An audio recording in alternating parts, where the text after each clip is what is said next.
That हमने last जो class ली थी अपनी, जो हमारी सैटरडे को थी, in that class we have completed the laws of constant proportion and law of conservation of mass, है ना। उसको हम डिस्कस कर चुके थे, अच्छे से डिस्कस भी कर लिया था हमने उसको। तो अब हमें जो डिस्कस करना है वो हमारा आगे का टॉपिक है। ओके, सो आगे का टॉपिक क्या है? That is next is Dalton's atomic theory. ठीक है, डाल्टन नाम के एक साइंटिस्ट थे, डाल्टन कुछ भी बोल सकते हो, डजंट जस्ट इतना बड़ा कोई इशू नहीं है। लेकिन मैं आपको बताऊं, डाल्टन नेम के एक साइंटिस्ट थे जिन्होंने अपनी एक थ्योरी दी थी, जिस थ्योरी को हम बोलते हैं डाल्टन्स एटॉमिक थ्योरी। ठीक है, क्या बोलते हैं इस थ्योरी को हम? Dalton's atomic theory. According to this theory, main purpose क्या बोला था डाल्टन ने इस थ्योरी में? That all matter is all matter are made up of small particles called atoms. I think you got it. ये मैंने आपको तब बताया था जब मैंने चैप्टर स्टार्ट करवाया था, तभी मैंने आपको ये लाइन बोली थी कि जितने भी मैटर होते हैं बेटा, मैटर मैं बता चुकी हूँ, बार बार मैं रिपीट नहीं करूंगी। मैटर जितने भी होते हैं वो सारे के सारे छोटे छोटे पार्टिकल्स से मिलकर बने हुए होते हैं, और उनको डाल्टन ने क्या नेम दिया? एटम्स। ये तो हम पढ़ चुके हैं अभी। ठीक है, तो मेन जो चीज बोली थी ना डाल्टन ने अपनी थ्योरी में, वो क्या थी कि सारे मैटर स्मॉल पार्टिकल्स से मिलकर बने हुए हैं, जिनको हम एटम्स बोलते हैं। इसी के अलावा डाल्टन ने अपनी थ्योरी में 6 पोस्टुलेट्स दिए थे। उन्होंने 6 प्रॉपर्टीज बताई थी एटम की। उन्होंने 6 प्रॉपर्टीज बताई थी इस एटम की, जिससे जो कंबाइन होते हैं और कंबाइन होकर मैटर बनाते हैं। तो क्या क्या प्रॉपर्टीज थी? 6 पोस्टुलेट्स थे। 6 पोस्टुलेट्स थे उनकी थ्योरी में। तो उनमें से नंबर 1 पोस्टुलेट जो था, आपसे पूछा जाता है डिफाइन डाल्टन एटॉमिक थ्योरी, तो आप सारे पोस्टुलेट्स लिखेंगे। और उसमें उन्होंने सबसे पहले क्या बोला था डाल्टन एटॉमिक थ्योरी में? कि all matter are made up of small particles called atom. पहला पोस्टुलेट उनका यही था। सेकंड वन क्या था? Particles when cannot be created nor destroyed in a chemical reaction. What does it mean? Atoms are indivisible. What does it mean? कि हम atom को और ज्यादा डिवाइड नहीं कर सकते हैं। मतलब मैटर की जो सबसे छोटी यूनिट है वो एटम है, और अगर आप चाहो कि एटम को डिवाइड कर लो, एटम को और छोटा कर लो, एटम को तोड़कर और छोटा कर लो, तो वो आपके बस की बात नहीं है, वो हम नहीं कर सकते। इन्होंने ऐसे ही बोला कि हम नहीं कर सकते भाई, एटम इनडिविजिबल होते हैं, हम नहीं कर पाएंगे उसको और ज्यादा डिवाइड। ठीक है, तो ये हम ऐसे बोल सकते हैं, atoms can never be created neither be created nor destroyed. मतलब ना तो हम एटम को क्रिएट कर सकते हैं और ना ही हम एटम को डिस्ट्रॉय कर सकते हैं, मतलब बढ़ा घटा नहीं सकते हैं। एटम जैसा है वैसा ही रहेगा, हम उसे डिवाइड नहीं कर सकते। ठीक है, ये इसमें सेकंड पोस्टुलेट उन्होंने डाल्टन ने सेकंड पोस्टुलेट दिया था। थर्ड में उन्होंने क्या बोला? Atoms of a given element are identical in mass and chemical properties. इसका एग्जांपल बता देती हूँ मैं आपको, फिर आप समझोगे। ये बोल रहा है कि atoms of a given element, कोई भी एलिमेंट हो, अब एलिमेंट, कंपाउंड, मॉलिक्यूल, इसमें तो कंफ्यूजन नहीं है, आपको होना नहीं चाहिए, क्योंकि ये मैं आपको चैप्टर नंबर 2 में एक्सप्लेन कर चुकी हूँ। तो इन्होंने क्या बोला अपने थर्ड पोस्टुलेट में कि जितने भी एलिमेंट होते हैं, कोई एक एलिमेंट, उस एक एलिमेंट के अंदर जितने भी एटम होंगे उनके मासेस आइडेंटिकल होंगे और उनकी केमिकल प्रॉपर्टीज भी सेम होंगी। उनके मासेस आइडेंटिकल होंगे और उनकी केमिकल प्रॉपर्टीज सेम होंगी। जस्ट लाइक अगर मैं आपका यहाँ पर एलिमेंट लेती हूँ Na मतलब सोडियम। ठीक है, सोडियम एलिमेंट हो गया ये रहा सोडियम एलिमेंट, मैंने ऐसे बना दिया। इस सोडियम एलिमेंट के अंदर क्या होंगे? एटम होंगे। दूर दूर बना रही हूँ मैं, डजेंट मैटर, आप सिर्फ अभी फोकस करो जो मैं बता रही हूँ उस पर। ये सोडियम एलिमेंट है और इसके अंदर ये एटम्स है। तो थर्ड पोस्टुलेट क्या बोलता है कि ये जितने भी ये एटम है, इन सारे एटम के मासेस आइडेंटिकल होंगे। आइडेंटिकल मतलब सेम होंगे, मतलब अगर ये 1 मिलीग्राम का है या माइक्रोग्राम का है तो ये भी इतने का, ये भी, ये भी, ये भी, ये भी, ये भी, सबके सब, सबके मासेस सेम होंगे, सबके मासेस आइडेंटिकल होंगे और साथ के साथ केमिकल प्रॉपर्टीज भी सेम होंगी। आई बात समझ में कि नहीं आई? ये किसके लिए अप्लाई हो रहा है बेटा? किसके लिए अप्लाई हो रहा है? ये सिर्फ एक एलिमेंट के लिए अप्लाई हो रहा है। ये एक एलिमेंट के अंदर की बात की जा रही है। अब आप NaCl लगा दो तो उसमें ये अप्लाई नहीं होगा। मैं Na सिर्फ Na किसी एक एलिमेंट है, या तो हाइड्रोजन ले लो, ऑक्सीजन ले लो, एल्यूमिनियम ले लो, क्लोरीन ले लो, किसी एक पर्टिकुलर एलिमेंट। तो पर्टिकुलर एलिमेंट जो होता है उसके अंदर जितने भी एटम्स होते हैं उनके मासेस आइडेंटिकल होते हैं। मतलब एक ही एलिमेंट के अंदर जितने भी एटम्स हैं उनके मासेस भी सेम होंगे और केमिकल प्रॉपर्टीज भी सेम होंगी। अब आपसे ये चीज थर्ड लॉ पूछी जाती है, which postulate of Dalton's atomic theory verify the law of conservation of मास। तो ये वाला जो थर्ड पोस्टुलेट जो मैंने अभी बोला, all the masses are identical and chemical properties are same, तो ये आपका जो लॉ है वो किस, ये पोस्टुलेट जो है वो आपका किसके साथ अग्रीमेंट शो करता है? वो आपका करता है law of conservation of mass. Law of conservation of मास यही तो बोलता था कि मास can neither be created nor destroyed, तो वो यही तो चीज बोल रहा है। सबके मासेस सेम होंगे ना, तो आप किसी के मास को बढ़ा सकते हो ना ही आप किसी के मास को कम कर सकते हो, सबके मासेस इक्वल रहेंगे। तो ये वाला अगर पूछा जाता है क्वेश्चन कि कौन सा वाला पोस्टुलेट है, तो सिर्फ और सिर्फ ये थर्ड वाला पोस्टुलेट नोट डाउन कर देना, ठीक है। फोर्थ क्या कहता है भाई? फोर्थ तो इसका अलग बोल देगा, atoms of different elements have different masses and chemical properties. अगर एक ही एलिमेंट है तो उसके अंदर मासेस आइडेंटिकल और केमिकल प्रॉपर्टी सेम होंगी, लेकिन अलग अलग एलिमेंट है। मान के चलो एक ले लिया एलिमेंट Na और एक ले लिया एलिमेंट मैंने एल्यूमिनियम, तो ये दो एलिमेंट अलग अलग है ना, तो इसके जो मासेस हैं, एटम्स के मासेस, इसके एटम के मासेस जो हैं और इस एल्यूमिनियम के एटम के मासेस जो है, इनका डायग्राम ऐसे ही मैं कुछ भी बना देती हूँ, ये मत समझना। ये सोडियम हो गया, ये एल्यूमिनियम हो गया, इसके अंदर एटम होंगे, इसके अंदर एटम होंगे, तो इसके एटम के जो मासेस होंगे इसके एटम के मासेस से डिफरेंट होंगे, मासेस भी और केमिकल प्रॉपर्टीज भी, ठीक है। तो उन्होंने ये बोला कि अगर एक ही एलिमेंट की बात करोगे तो उसके तो मासेस आइडेंटिकल और केमिकल प्रॉपर्टीज सेम होंगी, बट अगर हम डिफरेंट एलिमेंट पर आ जाएंगे तो डिफरेंट डिफरेंट एलिमेंट के मासेस भी डिफरेंट होंगे और उनकी केमिकल प्रॉपर्टीज भी डिफरेंट होंगी। ऑब्वियस सी बात है, देखो सोडियम और एल्यूमिनियम का क्या मतलब है? अगर एक जैसे होते तो फिर इसको सोडियम और इसको एल्यूमिनियम क्यों बोलेंगे? एक ही चीज बोल देते ना। तो इन्होंने बोला कि सबके मासेस, डिफरेंट एलिमेंट के मासेस अलग अलग होते हैं और केमिकल प्रॉपर्टीज भी डिफरेंट होती हैं। फिफ्थ वन क्या कहता है? फिफ्थ बोलता है atoms combine in the ratio of small whole numbers to form compound. ये बोला जा रहा है कि एटम्स जो होते हैं वो एक फिक्स्ड रेशियो में कंबाइन होते हैं और क्या बनाते हैं? वो बनाते हैं यहाँ पर लाइक कंपाउंड। कंपाउंड मतलब NaCl या H2O। H2O में हाइड्रोजन के 2 ही एटम आएंगे और ऑक्सीजन का एक ही एटम आएगा। तो व्हाट डज इट मीन कि ये जो एटम है वो एक फिक्स्ड प्रोपोर्शन में कंबाइन होते हैं और कंबाइन होकर एक कंपाउंड बनाते हैं। तो ये फिफ्थ पोस्टुलेट कौन से वाले लॉ के साथ अपना अग्रीमेंट शो करता है?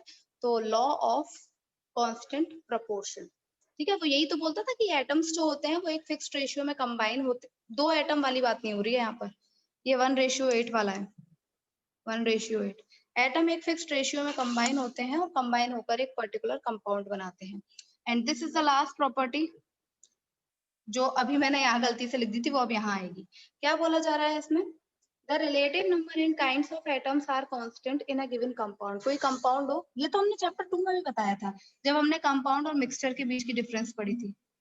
H2O लेती हूँ, तो वो ये बोल रहा है सिक्स्थ वाला पोस्टुलेट कि जो नंबर ऑफ एटम रहेंगे किसी भी कंपाउंड में, पर्टिकुलर एलिमेंट के जितने भी नंबर ऑफ एटम्स रहेंगे वो फिक्स्ड रहेंगे। मतलब अगर वाटर बनाना है तो हाइड्रोजन के 2 ही एटम लेने पड़ेंगे और ऑक्सीजन का 1 ही एटम लेना पड़ेगा। अगर CO2 बनानी है तो कार्बन का 1 ही एटम लेना पड़ेगा और ऑक्सीजन के 2 ही एटम लेने पड़ेंगे।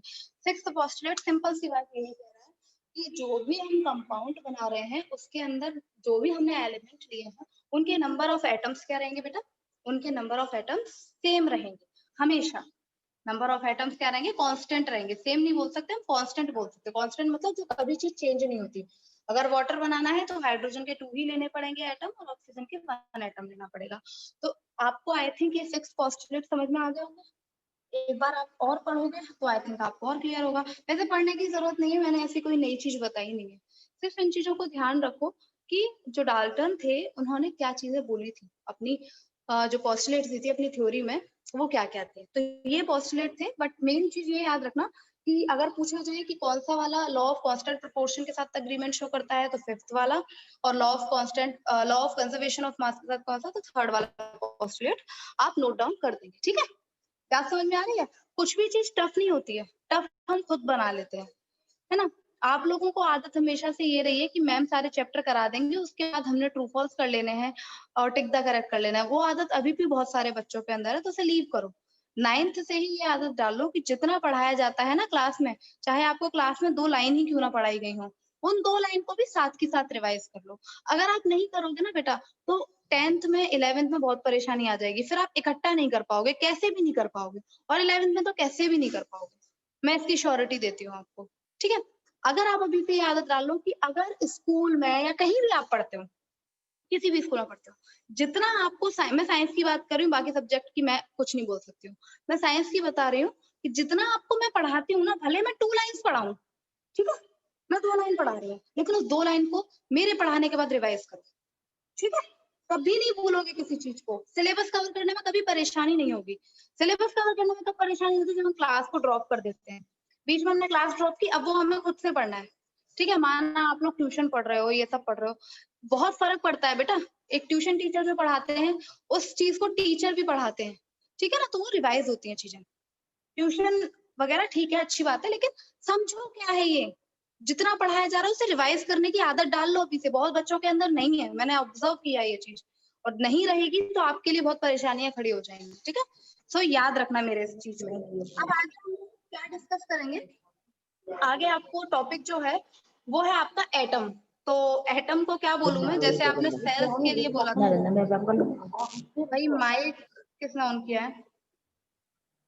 देवेश कुमार, बेटा माइक ऑफ कर लीजिए। हाँ, देखो, एटम के लिए मैं क्या बोलूँ आपको कि एटम जस्ट लाइक आपने सेल की डेफिनेशन पूछी थी, तो सेल की क्या बोलते थे? Cells are the building blocks of our body, cells is the fundamental unit of our body, ऐसी तो कुछ डेफिनेशन देते थे। एटम भी वही है, जैसे हमारी बॉडी छोटी छोटी यूनिट जिनका नाम सेल है उनसे मिलकर बनी हुई है, वैसे ही कोई भी मैटर हो वो भी छोटी छोटी पार्टिकल्स से मिलकर बना हुआ होता है, जिन पार्टिकल्स को हम क्या बोलते हैं? एटम बोलते हैं। 10 बार ही बोल चुकी हूँ मैं ये चीज को, है ना, अब तो याद हो गई होगी। ठीक, अब क्या है आपका, तो एटम को हम अगर देखें यहाँ पर, एटम के बारे में बहुत स्मॉल सा मतलब छोटा सा डिस्कशन दिया है उन्होंने, देख लेते हैं क्या दिया है। कि एटम्स जो होते हैं बेटा, ये बिल्डिंग ब्लॉक्स होते हैं हर मैटर के। ठीक है, according to modern atomic theory an atom is the smallest, ये हम पढ़ चुके हैं। एटम्स जो होते हैं, हाँ एक चीज और, सेल और एटम को मैं एक साथ लेके चल रही हूँ ना, कि जैसे हमारी बॉडी में सेल है वैसे हमारी बॉडी में एटम है, यही तो बोल रही हूँ मैं, यही तो बोला जा रहा है बार बार।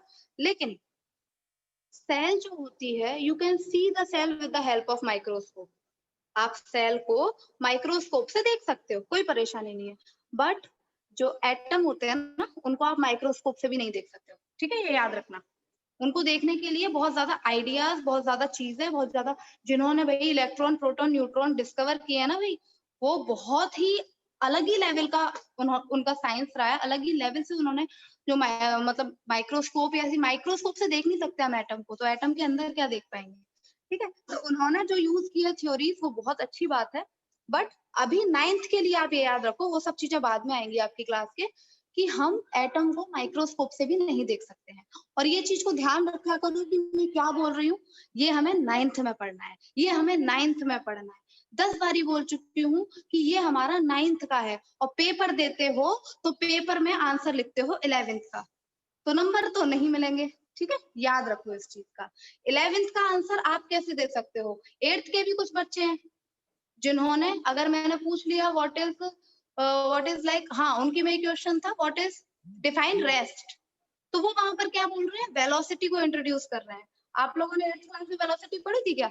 नहीं ना, 9th में ही तो आई है वेलोसिटी। जब जो चीज है ही नहीं उसे लिखोगे तो कौन सा टीचर नंबर दे देगा? सेम आपने किया है, आप उन चीजों को मेंशन कर रहे हो जो आप 11th में पढ़ोगे, तो वो तो गलत है ना। ठीक है, तो एटम्स जो होते हैं बेटा, एटम्स आपके बहुत स्मॉलेस्ट होते हैं, you can't see them with the help of microscope. Atoms जो होते हैं, हाँ ये चीज आपसे जरूर पूछी जाती है कि एटम जो होता है, लाइक एटम, लाइक मैं आपको बता के दिखाती हूँ, ये एटम एक स्पेरिकल सरफेस में होता है। एटम का भी न्यूक्लियस होता है, यू नो, जैसे सेल का होता है, सेल और एटम लगभग सेम ही रहता है। एटम की जो रेडियाई होती है ना, मतलब रेडियस, उसे किस में मेजर करते हैं, वो आपसे काफी बार पूछ लिया जाता है, एटॉमिक रेडियस। एटॉमिक रेडियस का मतलब एटम की रेडियस को, बहुत छोटी यूनिट जिसका नाम है नैनोमीटर। नैनोमीटर का अगर मैं बताऊं तो 1 नैनोमीटर nm से रिप्रेजेंट करते हैं। 1 nanometre will be equal to 10⁻⁻9 metre. मतलब क्या हो गई पता है, 1 नैनोमीटर इक्वल होती है जब 1 मीटर में 1 के आगे 9 जीरो लगा के डिवाइड दोगे ना, तब जाकर 1 नैनोमीटर निकलेगी। मतलब सोच सकते हो आप कि नैनोमीटर कितनी छोटी यूनिट है।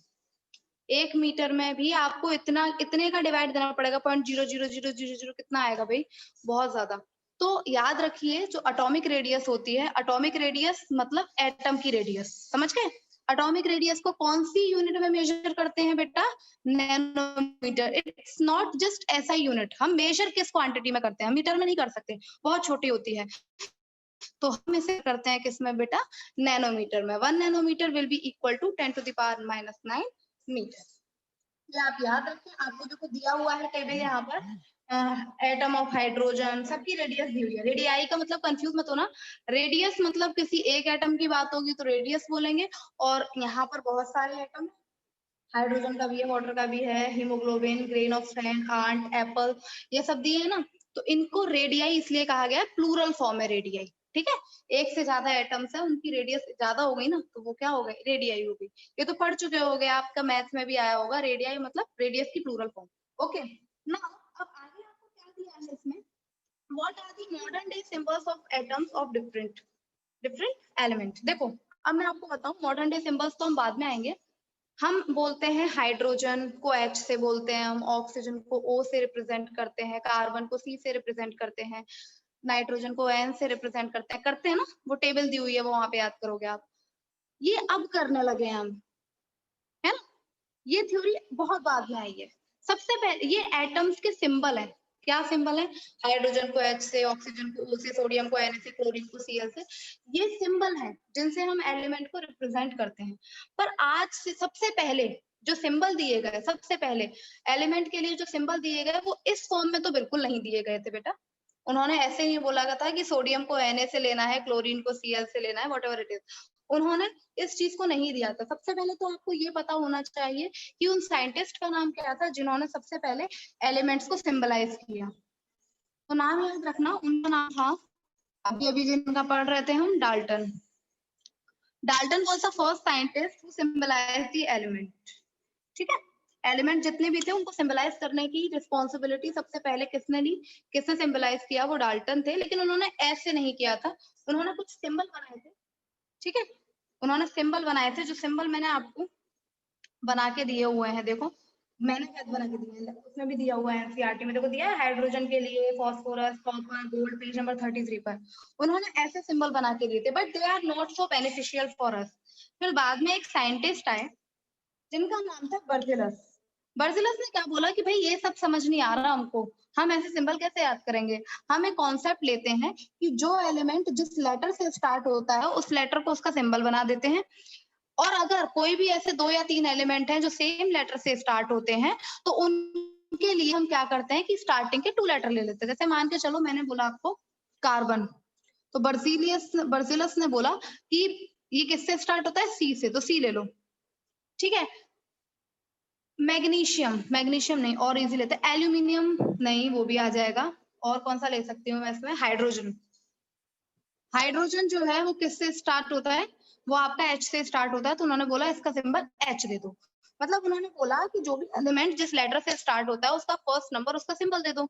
लेकिन ऐसा भी उन्होंने बोला साथ में कि अगर ऐसे 2 या 3 एलिमेंट मिल गए जो कि सेम लेटर से स्टार्ट होते हैं, जैसे कार्बन भी सी से स्टार्ट होता है और क्लोरीन भी सी से स्टार्ट होता है, तो दोनों को तो सी नहीं दे सकते ना। तो उन्होंने बोला कि जो 2 लेटर से स्टार्ट होते हैं उनके आगे के 2 लेटर्स ले लो, तो इसका तो सी ही ले लिया, इसके 2 ले लिए, CH। हाइड्रोजन के अलावा 2 और हैं, जैसे मैं आपको बताऊं, एल्यूमिनियम भी आपका A से ही स्टार्ट होता है, और आर्गन भी आपका A से ही स्टार्ट होता है। तो उन्होंने क्या बोला था कि 2 ले लो स्टार्टिंग के, Al और Ar। ये काम किसने करके दिया हमको, ये बर्जेलस ने करके दिया कि दो सेम थे उनके, आप क्या कर लो, 2 लेटर ले लो स्टार्टिंग के, और जो मैम, हाँ बोलो।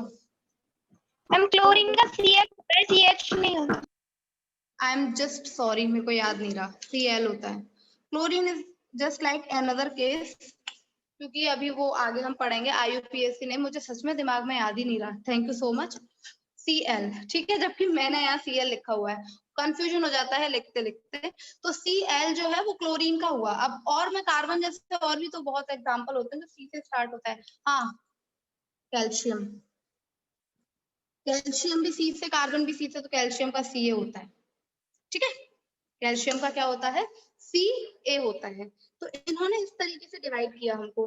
अब क्या हुआ, अब आप यहाँ पे देखोगे तो लाइक अब फिर चीजें अलग अलग आई। अब जो हम यूज करते हैं सिंबल सिंबल के लिए कि किस एलिमेंट के लिए कौन सा सिंबल यूज करना है, तो वो हमको कौन सा सिंबल यूज करते हैं, IUPAC। IUPAC की फुल फॉर्म आपको गिवन है, ठीक है ना, international union of pure and applied chemistry. ये एक साइंटिफिक ऑर्गेनाइजेशन है जो कि ये अप्रूव करके देती है कि कोई भी एलिमेंट जो है उसे किस किस लेटर से किस तरीके से सिंबलाइज किया जाएगा। आई बात समझ, आपसे ये पूछा जाए कि अब हम सिंबल कैसे यूज करते हैं, अब कौन सिंबलाइज करता है एलिमेंट को, तो you should say that IUPAC। IUPAC जो है यही एलिमेंट्स को सिंबलाइज करती है। और कुछ के तो ऐसे करके रख दिए गए, लेकिन कुछ के अभी कुछ को उनकी, देखो सबको अलग अलग नाम जो दिए गए हैं ना, जैसे सोडियम है, सोडियम को Na लिखा गया है जबकि होता है S से स्टार्ट है, बच्चे कंफ्यूज हो जाते हैं। पोटेशियम को K से रिप्रेजेंट करते हैं जबकि वो P से स्टार्ट होता है। तो कुछ को इस तरीके से भी सिंबलाइज किया गया है कि जहां वो मिले उस जगह के नाम पर उनका सिंबल दे दिया, या फिर किसी सिंबल को ऐसे सिंबलाइज किया गया है कि वो जिस साइंटिस्ट ने उसको डिस्कवर किया उसने अपने नाम पे ही उस सिंबल का उसका सिंबल दे दिया, ठीक है ना। कुछ ऐसे भी डिपेंडेंट है, दे सकती हूँ मैं आपको इसके एग्जांपल, जैसे कि कॉपर है ना। कॉपर जो है वो आपको एक जगह है जिसका नाम है साइप्रस, ठीक है ना, सिप्रस या साइप्रस, उस जगह से मिला है, ठीक है। तो इस वजह से द नेम कॉपर, उस सिप्रस की वजह से ही उसका नाम कॉपर रखा गया था। उस सिप्रस की वजह से क्या नाम रखा गया था उसका, कॉपर। कभी कभी आ जाता है कि कॉपर नेम कहाँ से ओरिजिनेट हुआ है, तो आप बोलोगे कॉपर सबसे पहले कौन सी जगह पर मिला था, सिप्रस पर मिला था, जिस वजह से ही उस सिप्रस की प्लेस पर ही उसका नाम कॉपर रख दिया गया, ठीक है। अब आगे आपको मैं बताऊं IUPAC के अकॉर्डिंग क्या होता है। IUPAC, the first letter of a symbol is always written as capital letter and the second letter as a small letter, for example hydrogen, aluminium, cobalt. अब आपको बताऊं कैसे सिंबलाइज करते हैं कि अगर एक ही लेटर है तो फर्स्ट लेटर हम कैपिटल लिखेंगे, और अगर आपके दो लेटर हैं सिंबल के अंदर तो पहला लेटर आप कैपिटल बनाओगे और दूसरा वाला स्मॉल। ये बताने की जरूरत नहीं है, आप खुद देख सकते हो इन चीजों को। अगर आप सिंबल करते हो, सिंबल लिखते हो, तो अगर एक ही लेटर है तो वो तो ऑब्वियस सी बात है आपको कैपिटल लिखना ही है। लेकिन अगर आपके दो लेटर्स हैं तो आपको क्या करना है बेटा, पहला लेटर कैपिटल लिखना है और दूसरा वाला लेटर स्मॉल। बहुत सारे बच्चों को जो यही नहीं पता होगा, HCl बोलती तो H भी बड़ा हो गया, C भी बड़ा हो गया, L भी बड़ा हो गया। अब इतना आपको सेंस लगाना चाहिए, H तो हाइड्रोजन है, वो अकेला है, वो तो बड़ा आएगा ही। Cl क्लोरीन है, तो C और एक लेटर कैपिटल हो गया तो दूसरा वाला आपका क्या होगा, स्मॉल होगा। क्लोरीन का एलिमेंट Cl स्मॉल, मतलब पहला लेटर आपको कैपिटल बनाना है और दूसरा वाला लेटर आपको स्मॉल बनाना है, अगर दो लेटर है आपके सिंबल में तो, ठीक है, ये याद रखना आप। उसके बाद अगर मैं आपको बताऊं कुछ एलिमेंट जो है वो उनके बताया था मैंने, लैटिन, जर्मन, ग्रीक, इस जगह पर इन इन लैंग्वेजेस से लिए गए हैं। लैटिन में किसी चीज को कुछ बोला जाता है, जर्मन में कुछ और, जैसे कौन सा वर्ड था वो फंडामेंटल यूनिट ऑफ लाइफ में, सेल। सेल कहाँ से डिटरमाइन किया था, रॉबर्ट हुक ने लैटिन वर्ड लिया था ना, वो याद होगा मैम आपको। सेलुला, सेल जो है, सेलुला। हाँ लैटिन वर्ड था ना वो, वहां पर उनके कंपार्टमेंट को हम रूम के लिए। हाँ हाँ वही कुछ समथिंग। तो वो उन्होंने सारे एलिमेंट जो है ना, तो जिसने डिस्कवर किया है भाई, उन्होंने अपने लैंग्वेज के अकॉर्डिंग उनका नेम रख दिया, ठीक है, उसमें कोई बड़ी बात तो है नहीं। अब क्या है आपको दिया है, जैसे Fe है आयरन, इसका लैटिन नेम जो होता है फेरम, इसीलिए इसको फेरिक बोला जाता है। सोडियम जो है, सोडियम को Na से रिप्रेजेंट करते हैं, अभी मैंने बताया था, तो Na कहाँ से लिया गया है, नेट्रियम।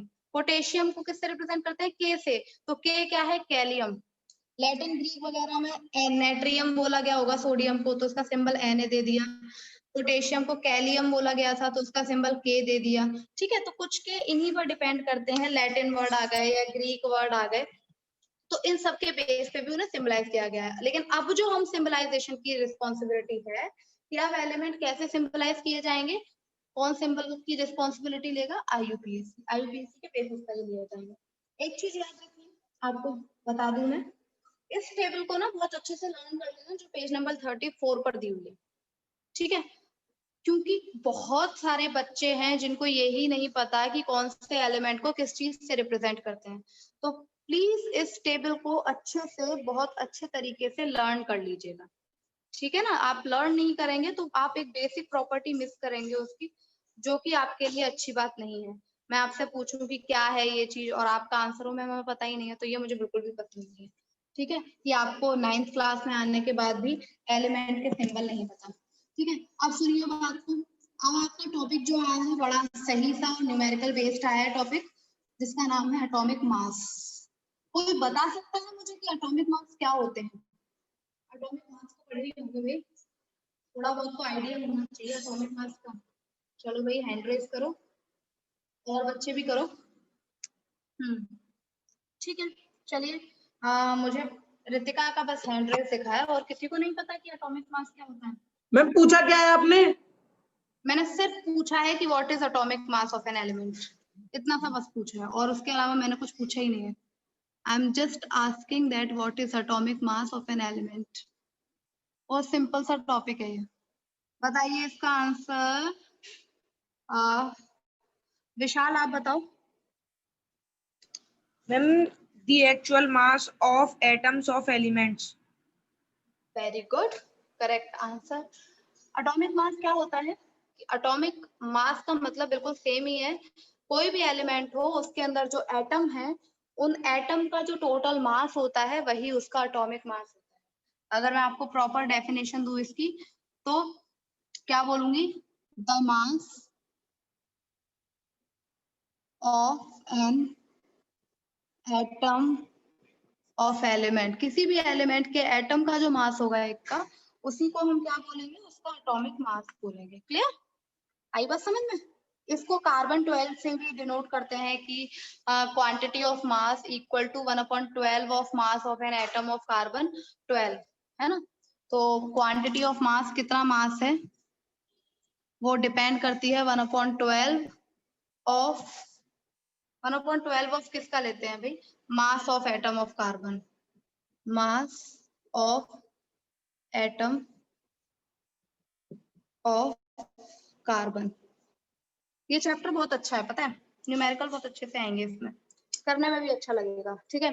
तो quantity of mass is equal to the 1/12 mass of atom of carbon. इन्होंने कार्बन को रिस्पेक्ट लिया था, जिन्होंने साइंटिस्ट थे जो, उन्होंने कार्बन डेटिंग के बेस पर बनाया था कि जो कार्बन है उसको एक आइडियल लेके चले थे, जिसके अकॉर्डिंग उन्होंने 1/12 मास ऑफ किसका लिया था?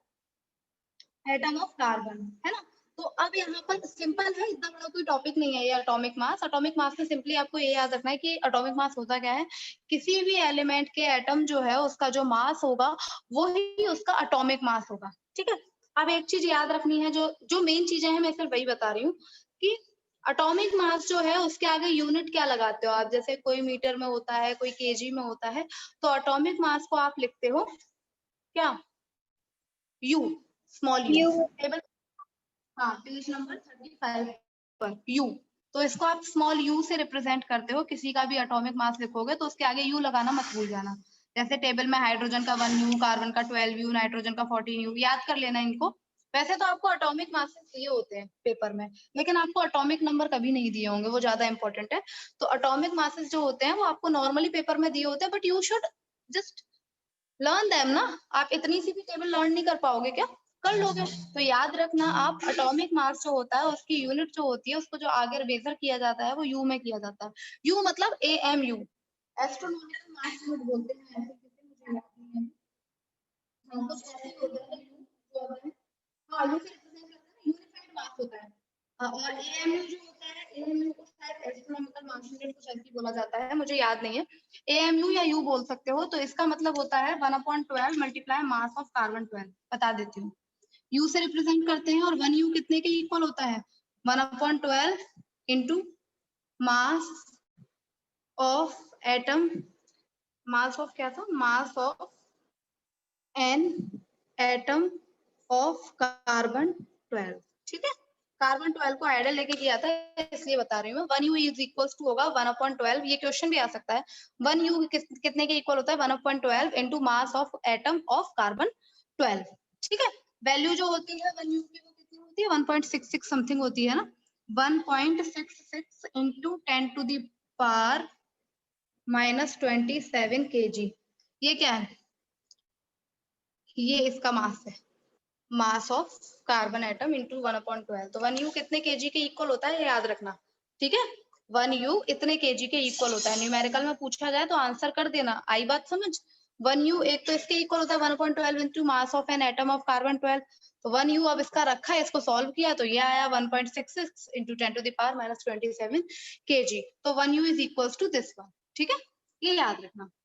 अब टेबल जो आपको दी है वो तो आपको पढ़नी ही पढ़नी है, आपको इसमें को तो कोई अलग चीज बता नहीं दी गई है। अब आगे आपको दिया है atom existence, how do atoms exist, ठीक है। Atoms of most of the elements are very reactive and does not exist in free state. Only the atoms of noble gases are chemically unreactive and can exist in the free state as single atom. सुनो मेरी बात, 8th class में पढ़ाया था मैंने ये आपको। जो डिफरेंट डिफरेंट एलिमेंट होते हैं ना, वो आपको फ्री स्टेट में नहीं मिलते हैं। याद आया कुछ? मैंने आपको पढ़ाया था कि जो वो वाला चैप्टर था, मेटल नॉन मेटल वाला, देखो मैंने पढ़ाया, मुझे याद है, लेकिन आपने पढ़ाया आपको याद नहीं होगा, मुझे पता है ना। मेटल नॉन मेटल वाला पढ़ाया था, तो मैंने आपको बोला था कि ये कैसे